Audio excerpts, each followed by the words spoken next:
Hallöchen ihr Lieben und willkommen. Für diesen hübschen Pullover benötigt ihr einmal euren Brustumfang, es sei denn ihr sagt euer Hüftumfang ist breiter, dann selbstverständlich den Hüftumfang.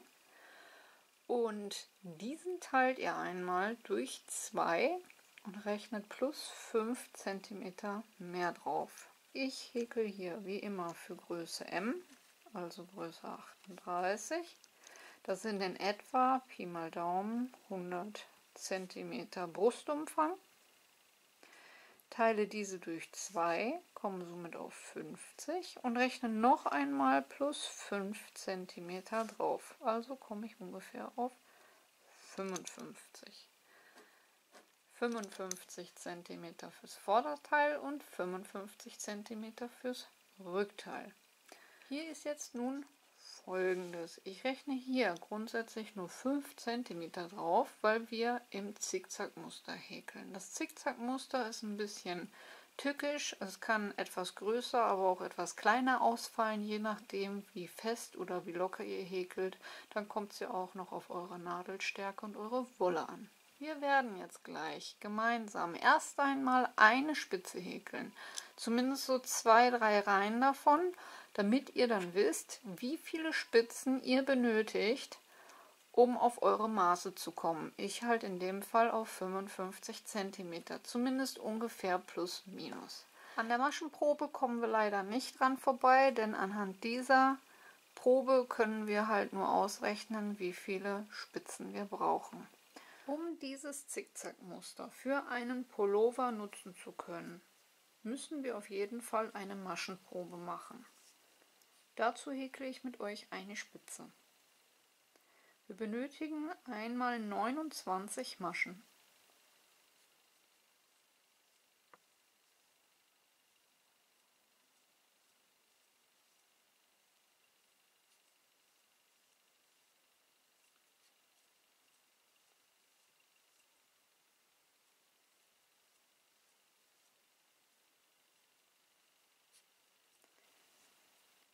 Nachdem wir unsere 29 Maschen gehäkelt haben, lege ich meinen Daumen auf die letzte Masche und häkel zusätzlich 5 Luftmaschen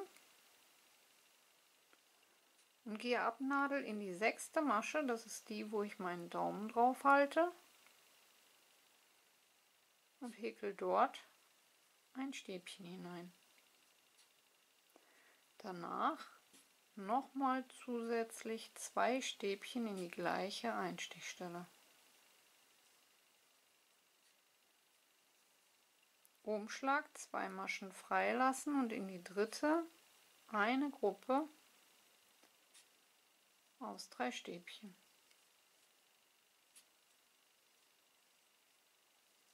Umschlag, 2 Maschen freilassen, in die dritte eine Gruppe aus 3 Stäbchen.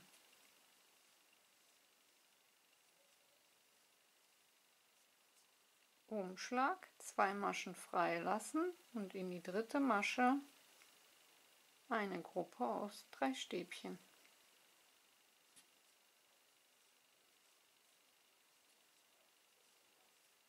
Nun haben wir hier unsere Anfangsgruppe, 3 einzelne Gruppen und jetzt kommt die Spitze nach unten. 2 Maschen freilassen und in die dritte eine Gruppe aus 3 Stäbchen. 4 Maschen freilassen, Umschlag und in die 5. Masche eine Gruppe aus 3 Stäbchen.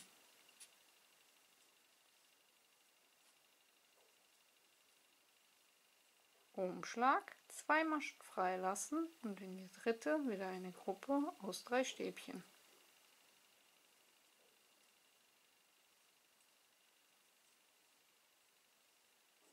Umschlag, 2 Maschen freilassen, in die dritte Masche eine Gruppe aus 3 Stäbchen.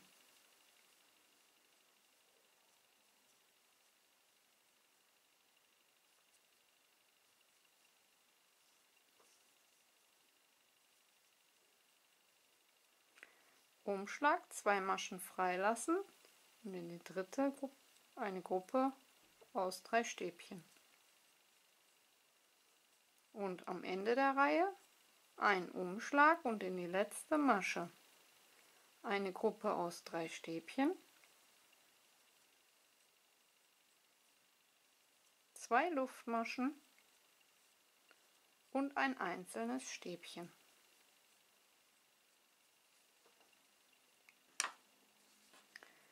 Das war Reihe 1 und dann haben wir schon mal unser V. Kommen wir zur Reihe 2. Ich ziehe die neue Farbe durch die alte hindurch, die alte Farbe zu, nehme alle Fäden und masche damit die erste Luftmasche ab. Dann nehme ich mir die neue Farbe und häkle zusätzlich 2 Luftmaschen, damit ich insgesamt 3 habe und nochmal zusätzlich 2, um insgesamt 5 zu haben, so wie in der ersten Reihe. Dann mache ich einen Umschlag, gehe um die Kette herum und häkle dort eine Gruppe aus 3 Stäbchen.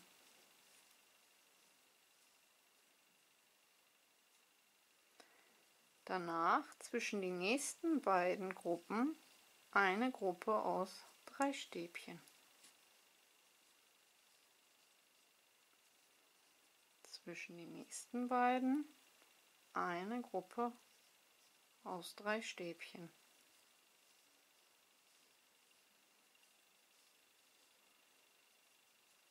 Zwischen die nächsten beiden eine Gruppe aus 3 Stäbchen.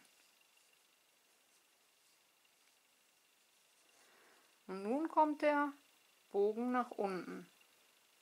Eine Gruppe aus 3 Stäbchen zwischen die beiden Gruppen.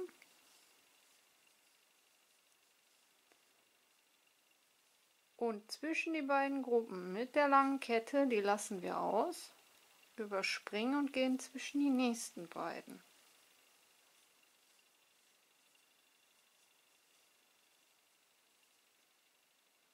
Damit wir die Spitze erhalten. Danach folgen wieder 3 normale Gruppen. Zwischen jede Gruppe eine Gruppe aus 3 Stäbchen. Insgesamt 3 Stück.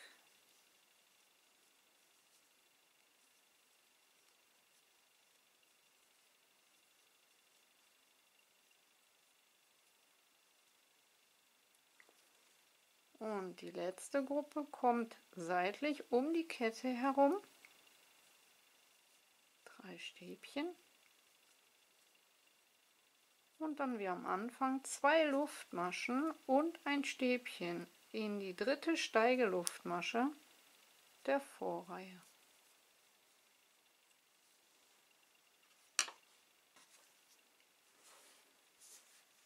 Das war Reihe 2. Und dann häkeln wir noch eine dritte Reihe gemeinsam, denn ich würde mindestens 3 häkeln, um die richtige Größe nachher abmessen zu können. Ich ziehe wieder die neue Farbe durch die alte Farbe zu, nehme die neue Farbe, mache 2 zusätzliche Luftmaschen, um das Stäbchen fertig zu haben und dann 2 Luftmaschen, die wir benötigen, um den Anfang zu erhalten. Danach um die Kette herum 3 Stäbchen.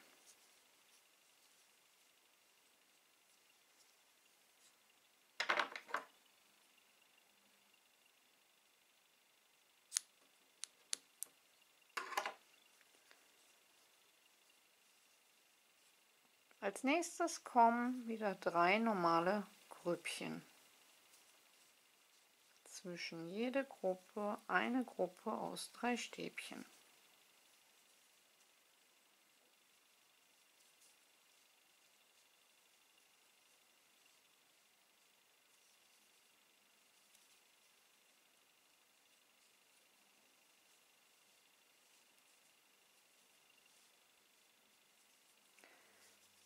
Dann sind wir wieder an der Spitze unten angekommen und müssen davor eine Gruppe machen.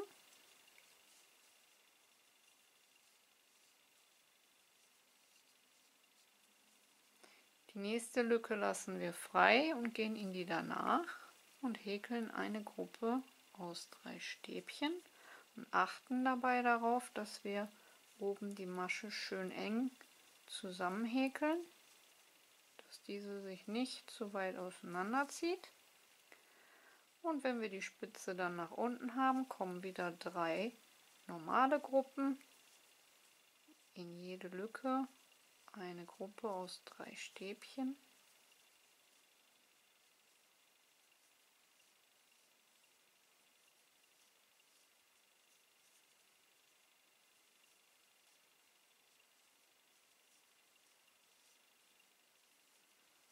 Und am Ende der Reihe, um die Kette am Ende, eine Gruppe aus 3 Stäbchen und wie am Anfang 2 Luftmaschen und in die Steigeluftmaschen der Vorreihe in der dritten von unten angezählt mit einem Stäbchen die Reihe beenden. So, wenn ihr den Rand jetzt hier gerade zieht, dann habt ihr eure Spitze. Und anhand dieser Breite könnt ihr jetzt dann das Ganze auf euren Pullover oder die Decke, die ihr machen wollt, übertragen und ausrechnen, wie viele Spitzen ihr benötigt, um auf eure Maße zu kommen. Alle Angaben zu Wolle, Nadelstärke und Verbrauch findet ihr unterm Video in der Infobox. Ich werde hier mit einer 4er Nadel und 4-fädigen Bobbeln arbeiten. Laut meiner Maschenprobe benötige ich 4 Spitzen fürs Vorderteil und 4 Spitzen für den Rücken. Wir schlagen also jetzt eine Luftmaschenkette oder eine direkte Kette mit festen Maschen an, zählen diese einmal durch und die Maschenanzahl sollte teilbar durch 29 sein, denn eine Spitze benötigt 29 Maschen. Ich brauche nun 4 Spitzen, das heißt 4 mal 29 Maschen. Ich fange direkt mit dem Fußschlingenanschlag an auf feste Maschen. Ihr könnt hier aber auch mit einer Luftmaschenkette arbeiten und feste Maschen zurückhäkeln. Also Luftmaschenkette anschlagen auf eure Größe, Maschenanzahl teilbar durch 29 und dann nochmal alles mit festen Maschen zurück. Oder aber mit mir gemeinsam den Fußschlingenanschlag häkeln. Ich häkel 2 Luftmaschen, gehe in die erste untere einzelne Schlaufe zurück, hole den Faden durch, ziehe beide Schlaufen auf gleiche Höhe, masche erst eine Schlaufe ab und dann 2. So haben wir schon mal unsere erste feste Masche. Nun hat sich hier unten eine komplette Masche gebildet, die nehmen wir auf die Nadel, holen den Faden wieder durch, ziehen beide Schlaufen auf gleiche Höhe durch eine Schlaufe, das ist der Boden, auf dem die Masche steht, und durch 2 für eine feste Masche. Also nächste gebildete Masche einstechen, Faden holen und zuerst den Boden der Masche häkeln. Beide Schlaufen auf gleiche Höhe durch eine und dann durch 2 für die feste Masche, wie man es kennt. Nächste gebildete Masche, Faden holen, Schlaufen hochziehen, durch eine für den Boden und durch 2. Nächste gebildete Masche einstechen, Faden holen, hochziehen, durch eine und durch 2. Nächste gebildete Masche einstechen, beide Schlaufen hochziehen, durch eine und durch 2. Und das geht dann sehr schnell. Ihr habt eine schöne elastische Kette, die sogar ziemlich genau ist und spart euch somit Hin- und Rückreihe. So, und ich werde nun 4 mal 29 Maschen anschlagen. Bis gleich. Nachdem ihr eine Kette angeschlagen habt, durchgezählt, teilbar durch 29, kommen wir nun zur Reihe 1. Für das Zickzackmuster mit gerader Abschlusskante beginnen wir mit 3 Steigeluftmaschen für ein Stäbchen und 2 zusätzlichen Luftmaschen, also insgesamt 5 Luftmaschen. machen einen Umschlag und gehen in die erste Masche hinein und häkeln dort einen Fächer aus 3 Stäbchen. Das heißt 3 Stäbchen in diese eine Masche. Das soll dann eine halbe Spitze nach oben darstellen. Als nächstes lassen wir 2 Maschen frei, stechen in die dritte ein und häkeln eine Gruppe aus 3 Stäbchen.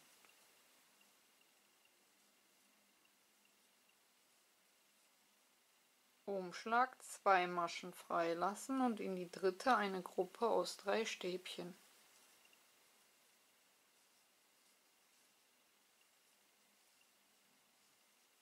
Umschlag 2 Maschen frei lassen und in die dritte eine Gruppe aus 3 Stäbchen.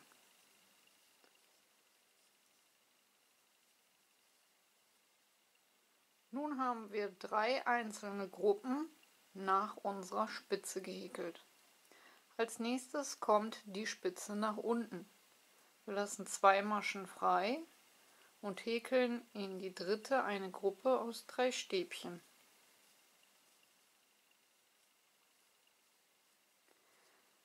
Umschlag 4 Maschen frei lassen und in die fünfte einstechen und dort eine Gruppe aus 3 Stäbchen häkeln, dabei darauf achten, dass diese Masche sich nicht zu groß zieht, sondern schön eng zusammen gehäkelt ist. Und dann haben wir die Spitze nach unten. Nun kommen wieder 3 einzelne Gruppen. 2 Maschen frei lassen, in die dritte einstechen und eine Gruppe aus 3 Stäbchen häkeln.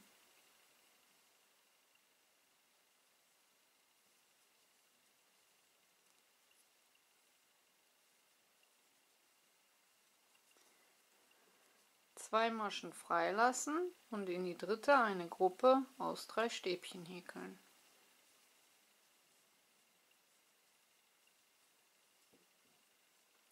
Und ein letztes Mal 2 Maschen frei lassen und in die dritte eine Gruppe aus 3 Stäbchen häkeln.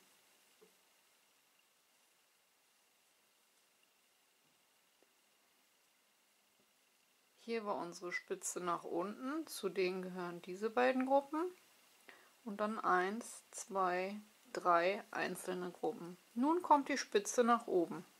2 Maschen frei lassen und in die dritte einstechen und eine Gruppe aus 3 Stäbchen.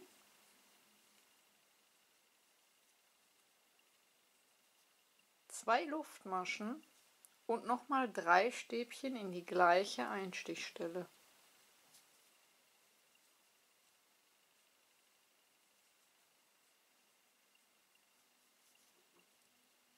Und das ist unsere Spitze nach oben. Es folgen wieder 3 einzelne Gruppen. 2 Maschen frei lassen und in die dritte einstechen, eine Gruppe aus 3 Stäbchen häkeln.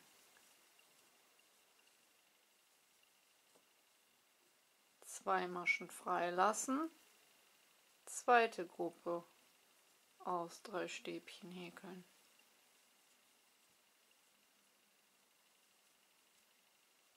Zwei Maschen frei lassen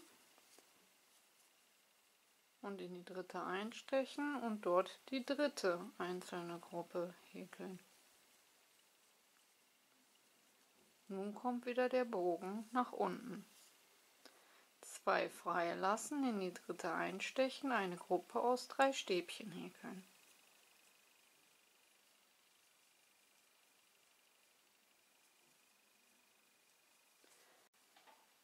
Vier Maschen frei lassen und in die fünfte einstechen und dort eine Gruppe häkeln, dabei darauf achten, dass die Masche nicht zu groß gezogen wird. Das ist unsere Spitze nach unten. Nun kommen wieder 3 einzelne Gruppen. 2 Maschen frei lassen, erste Gruppe.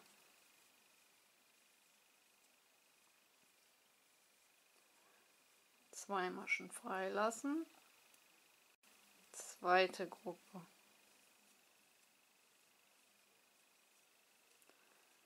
Und 2 Maschen frei lassen, dritte Gruppe. Und am Ende der Reihe wieder so wie am Anfang in die letzte Masche eine Gruppe aus 3 Stäbchen, 2 Luftmaschen und ein einzelnes Stäbchen in die gleiche Einstichstelle, so dass wir Anfang und Ende gleich haben.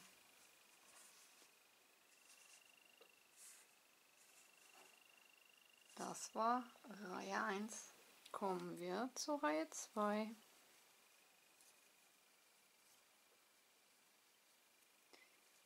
Reihe 2 beginnt wieder wie gerade schon gezeigt. 3 Steigeluftmaschen, um auf ein Stäbchen zu kommen.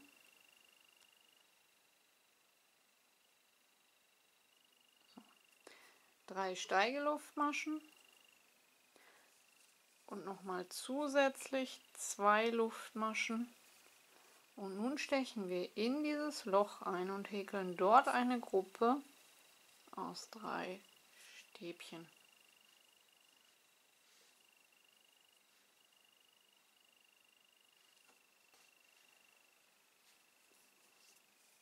Das ist dann wieder unsere Spitze nach oben, zumindest eine halbe. Es folgen wieder 3 einzelne Gruppen. Diese häkeln wir jetzt immer in die Löcher zwischen den Gruppen. Erste Gruppe,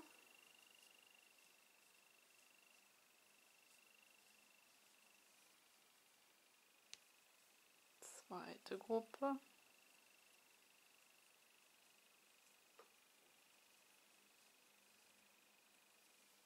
und dritte Gruppe.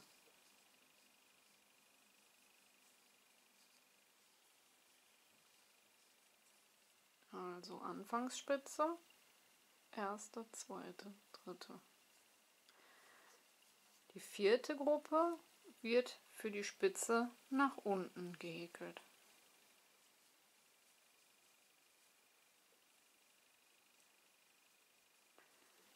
Die nächste Lücke ist die, wo wir 4 Maschen freigelassen haben für die Spitze nach unten.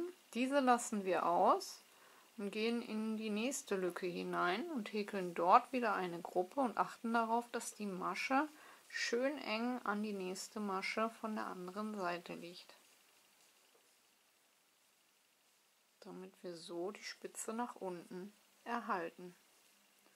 Es folgen wieder 3 Grüppchen.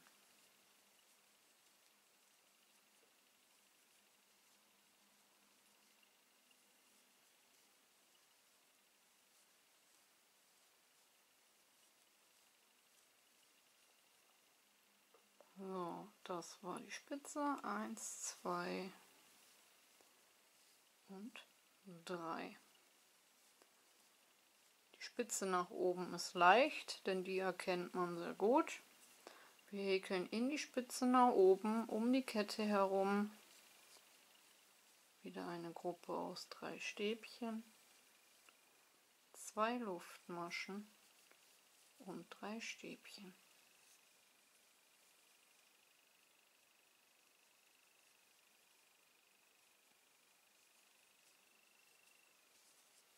Für die Spitze nach unten muss man sich dann merken, dass man ab hier 3 Grüppchen häkelt.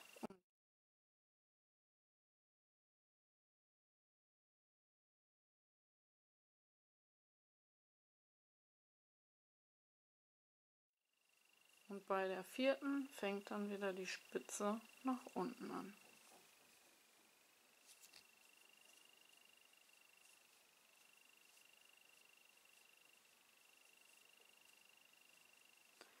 So, Spitze nach oben, 1, 2, 3. Jetzt kommt die vierte Gruppe.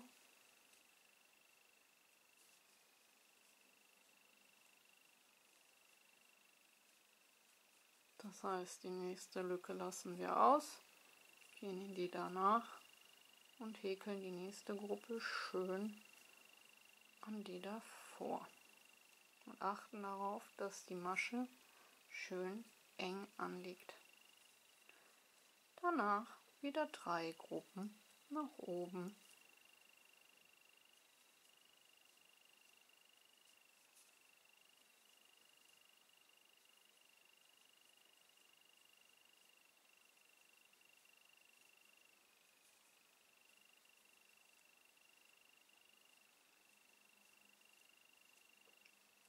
Und nach der dritten Gruppe kommt wieder die Spitze, die nach oben zeigt.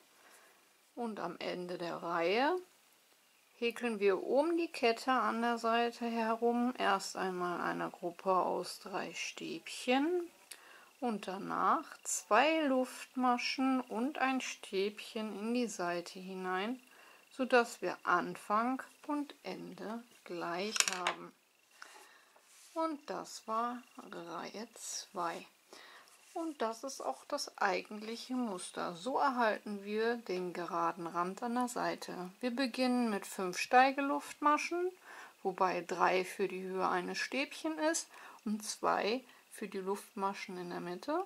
Und häkeln zusätzlich nochmal eine Gruppe aus 3 Stäbchen, alles in die gleiche Einstichstelle. Es folgen 3 einzelne Gruppen. Und die 4. wird mit der 5. zusammengehäkelt und in der Mitte müssen wir eine Lücke freilassen. Und das ist diese, wo wir 4 Maschen haben. Danach kommen wieder 3 einzelne Gruppen nach oben und die Spitze nach oben, die erkennt man sehr gut. Da häkeln wir dann einfach eine Spitze in die Spitze aus 3 Stäbchen, 2 Luftmaschen und 3 Stäbchen, alles in die gleiche Einstichstelle. Als nächstes wieder 3 Gruppen nach unten, dann kommt die Spitze nach unten, indem wir die 4. Gruppe mit der nächsten verbinden, dabei aber unten die Lücke auslassen, wo wieder 4 Maschen frei sind. Und am Ende der Reihe gehen wir wieder nach oben mit 3 einzelnen Gruppen und in die letzte Lücke, das ist zwischen der Gruppe und den Steigeluftmaschen der Vorreihe, häkeln wir um die Kette herum 3 Stäbchen, 2 Luftmaschen und ein Stäbchen dann in die Steigeluftmaschen, in die 3. Masche von unten angezählt der Vorreihe.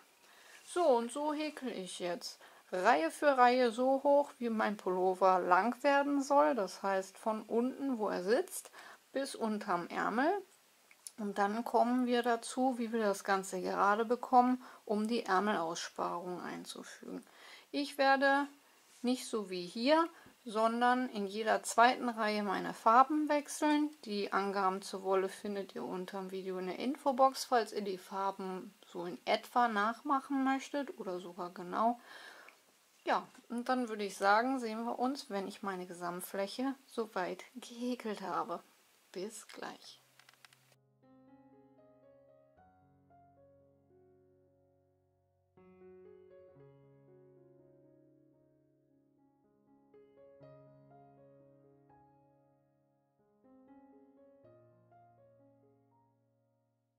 Zurück nach 24 Reihen habe ich meinen Hauptteil fertig, zumindest einen davon. Das Ganze brauchen wir ja mal 2.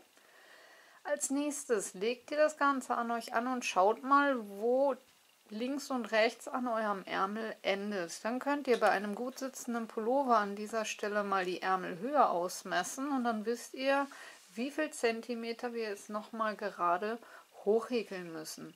Gerade hoch, deswegen, weil wir das ganze Muster jetzt auch gerade häkeln müssen oder gerade bekommen müssen, um später auch unseren Halsausschnitt vernünftig hineinzubekommen. Mein Hauptteil sitzt so, dass ich ca. 15 cm nur noch für die Ärmelaussparungen brauche. Und innerhalb dieser 15 cm schaue ich jetzt, dass ich dieses Zickzack hier rausbekomme. Dabei möchte ich natürlich nicht viel breiter werden, aber auch nicht schmaler. Allerdings sind ab jetzt Anfang und Ende anders. Und wie das funktioniert, das zeige ich euch jetzt. Bleibt dran. Ich wechsle zuallererst jetzt mal wieder meine Farbe, denn ich bleibe auf jeden Fall im Farbverlauf. Beginne hier mit 3 Steigeluftmaschen anstatt mit 5, also nur 3 für ein Stäbchen.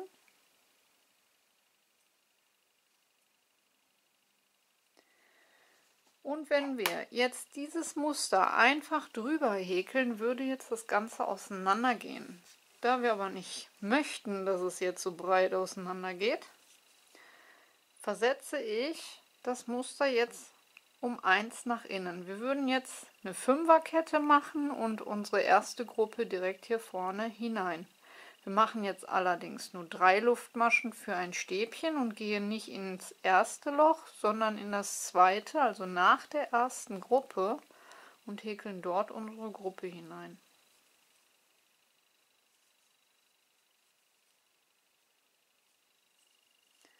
Ab hier häkeln wir nun in jedes Loch eine Gruppe und lassen dabei nicht mehr diese Lücke aus, sondern häkeln wirklich in jedes Loch eine Gruppe. Hier oben an der Spitze kommt nur eine Gruppe hinein, keine 2 mehr. Einfach drüber häkeln, keine Kette mehr, gar nichts mehr.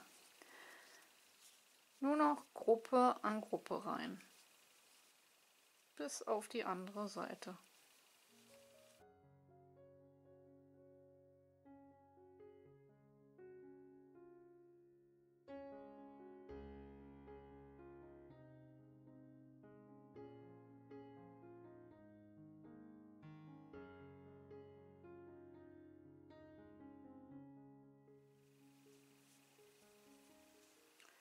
Und am Ende der Reihe machen wir das gleiche wie am Anfang. Wir häkeln in das vorletzte Loch eine Gruppe und häkeln in der Steigeluftmasche der Vorreihe, in der dritten Masche von unten angezählt, direkt ein Stäbchen und überspringen somit die Zunahme.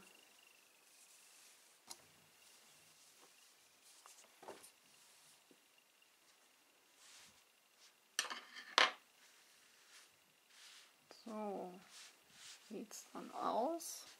Also ich habe hier, wo normalerweise ein Fächer oder zusammengehäkelt wird, einfach nur drüber gehäkelt. In der Spitze nur eine Gruppe, also keine Luftmaschen, und hier unten in die große Lücke eine Gruppe und weiter. Und als Ausgleich oder kleiner Ausgleich haben wir hier am Anfang eine Gruppe weggelassen und auf der anderen Seite auch. Die nächste Reihe beginnt jetzt so, dass wir hier trotzdem gerade bleiben wollen. Also beginne ich mit 3 Steigeluftmaschen und häkel um die Kette herum noch 2 zusätzliche Stäbchen. Also eine Gruppe und gehe dann direkt zwischen die nächsten beiden Gruppen und häkel dort eine Gruppe.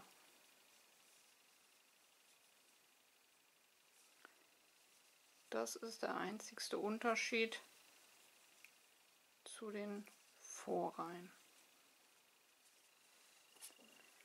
Wir häkeln jetzt zwischen jede Gruppe eine Gruppe, um das Zickzack Reihe für Reihe auszugleichen.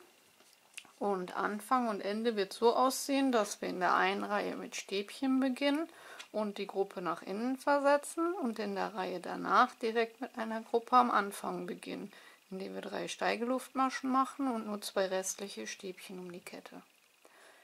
Danach folgt die nächste Reihe mit einem Farbwechsel und wieder mit einem Stäbchen beginnen und die erste Gruppe nach innen versetzen, so wie hier.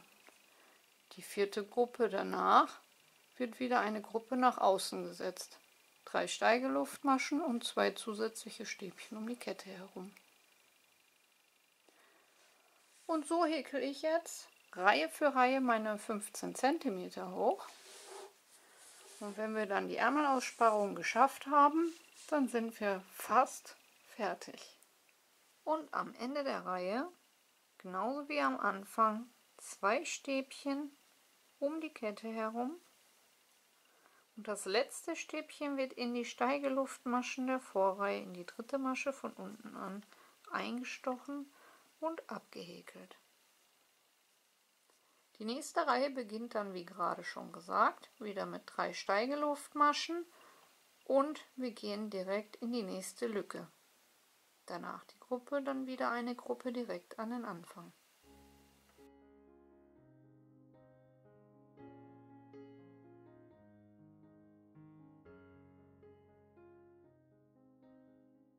Zurück und so sieht das Ganze aus. Und das mal 2. Als nächstes klappen wir die Seiten einmal zusammen, markieren uns die Mitte, nehmen von einem gut sitzenden Pullover unsere Halsausschnittbreite und gehen dann von dem mittleren Marker aus entsprechend nach links und nach rechts weg. Ich habe hier mich für einen Halsausschnitt mit 25 cm Breite entschieden und bin dann vom mittleren Marker aus 12,5 nach links und 12,5 nach rechts. Das sind in etwa 12 Gruppen von außen an nach innen gezählt. So, und nun können wir das Ganze vernähen. Und zwar einmal von außen nach innen zum ersten Marker. Und einmal von hier unten, darauf aber achten, dass wir nicht an der Spitze anfangen, sondern wirklich an der Seite. Von unten zu den Markern und unsere Ärmelaussparung bleibt selbstverständlich offen. So, und wie ich das Ganze vernähe, das kommt dann jetzt als nächstes. Ich nehme mir meinen Faden doppelt, steche durch beide Maschen ein und fixiere mir unten an meinem Knötchen, das ich mir vorher gemacht habe, meinen Faden. So kann sich auch nichts mehr lösen. Und nun gehe ich immer am hinteren Häkelstück circa einen halben Zentimeter durch die Masche seitlich durch. Und danach gehe ich durchs vordere Häkelstück in Höhe des Fadens auch wieder seitlich ein kleines Stück durch, circa einen halben Zentimeter, also ungefähr eine Maschenbreite. Dann wieder in Höhe des Fadens am hinteren Häkelstück einen halben Zentimeter und dann wieder in Höhe des Fadens am vorderen Häkelstück circa einen halben Zentimeter. In Höhe des Fadens am hinteren Häkelstück einen halben Zentimeter. Dabei darauf achten, dass ihr das nicht zusammenzieht, also immer mal wieder das Ganze etwas zurechtzuppeln und danach wieder in Höhe des Fadens am vorderen Häkelstück und so immer im Wechsel. Vorderes Häkelstück, hinteres Häkelstück. Und das nennt man den Couch- oder Matratzenstich und gibt eine schöne flache Naht von innen und von außen. Und dadurch, dass ich den Faden doppelt nehme, ist diese dann auch schön dicht. So, und so vernähe ich jetzt die Seite bis hoch zum Marker. Die Ärmelaussparung bleibt offen und dann nochmal oben von außen nach innen zu den ersten Markern und das Ganze auf der anderen Seite auch. Und dann zeige ich euch das Ergebnis noch an der Puppe. Und so sieht der Pullover aus, nachdem er fertig zusammengenäht ist. Ein wunderschöner Sommerpulli, den man seitlich tragen kann, schulterfrei. Mal eben aus 2 Teilen zusammengeschustert oder ganz normal gerade getragen. Hier trägt die Puppe derzeit einen Rock. Zu einer Jeans und so sieht das auch sehr toll aus. Ich hoffe, euch hat die Anleitung gefallen und ihr seid gut mitgekommen. Vergesst nicht, eure Bewertung dazulassen, wie immer ganz, ganz wichtig. Kanal abonnieren ist kostenlos, Glöckchen drücken und kein Video mehr verpassen. Und ansonsten wünsche ich euch viel Spaß beim Nachwerkeln und wir hören uns hoffentlich zum nächsten Mal. Bis dahin, ciao, ciao.